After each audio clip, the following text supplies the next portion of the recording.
আপনাদেরকে বলবো ঘরে বসেই কোন কোন সংকেত দেখে আপনি বুঝতে পারেন আপনার কিডনি বিপদের পথে।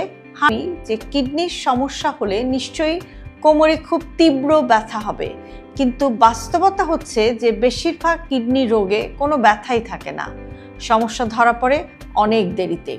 তাই শরীর আপনাকে যে ছোট ছোট ইশারা দেয় বা ছোট ছোট ইঙ্গিত দেয় সেগুলোকে বোঝাটা কিন্তু খুব লক্ষ্য করেন। সেটা হচ্ছে যে প্রস্রাবের ধরনটা বদলে যাওয়া, হঠাৎ করে প্রস্রাবের পরিমাণ খুব কমে যাওয়া বা অস্বাভাবিকভাবে বেড়ে যাওয়া, দুটোই কিন্তু সতর্ক সংকেত হতে পারে। কেউ কেউ এরকম নোটিস করেন যে রাতে বারবার প্রস্রাবের জন্য ঘুম থেকে উঠতে হচ্ছে, যে সমস্যাটা আগে ছিল না।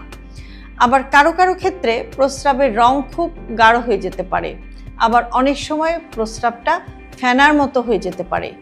এই ফেনা অনেক সময় প্রস্রাবে প্রোটিন যাওয়ার লক্ষণ হতে পারে, যেটা কিডনির জন্য কিন্তু ভালো খবর। উপসর্গ হতে পারে সেটা হচ্ছে যে শরীর ফোলা, সকালে ঘুম থেকে উঠে চোখের পাতাটা ফোলা লাগছে, পা বা গোড়ালি একটু চেপে ধরলে দাগ পড়ে থাকছে। এগুলো অনেক সময় কিন্তু কিডনি যে ঠিকমতো শরীর থেকে অতিরিক্ত পানিটা বের করতে পারছে না তার একটা লক্ষণ বা উপসর্গ হতে পারে।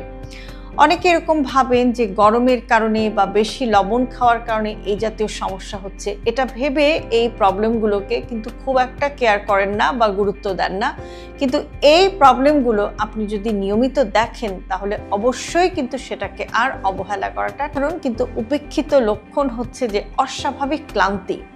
আপনি ঠিকমতো ঘুমাচ্ছেন তবুও সারাদিন শরীর কেমন যেন ভারী লাগছে, সামান্য কাজেই আপনি হাঁপিয়ে যাচ্ছেন।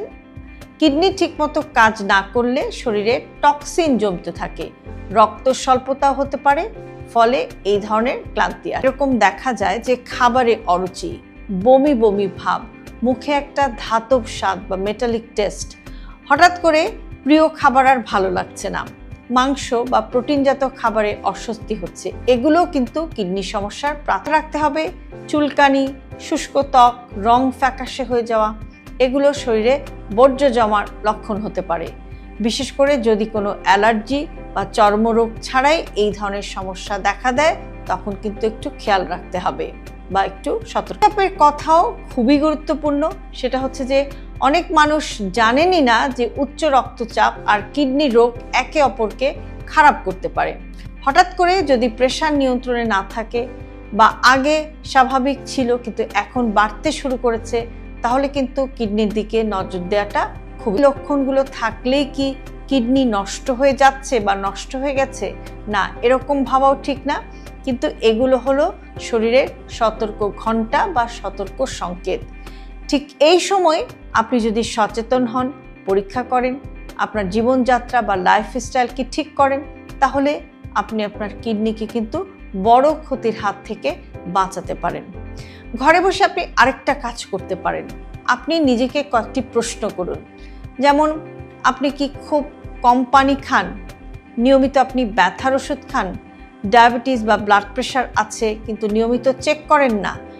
এই অভ্যাসগুলো কিডনির সবচাইতে বড় শত্রু। সবশেষে একটা কথা খুব পরিষ্কারভাবে বলা দরকার যে কিডনি নষ্ট হওয়া মানেই ডায়ালাইসিস নয়, যদি সময় মতো ধরা পড়ে। কিন্তু উপসর্গগুলো অবহেলা করলে নীরবে ক্ষতি কিন্তু বাড়তেই থাকে। তাই শরীরের এই ছোট ছোট পরিবর্তনগুলোকে গুরুত্ব দিন, ভয় পাবেন না কিন্তু অবহেলাও করবেন না। প্রয়োজন হলে সাধারণ কিছু পরীক্ষা করলেই কিডনির অবস্থা অনেকটাই বোঝা যায়, আর সেটাই হতে পারে আপনার ভবিষ্যতের সবচাইতে বড় সুরক্ষা। হেলথ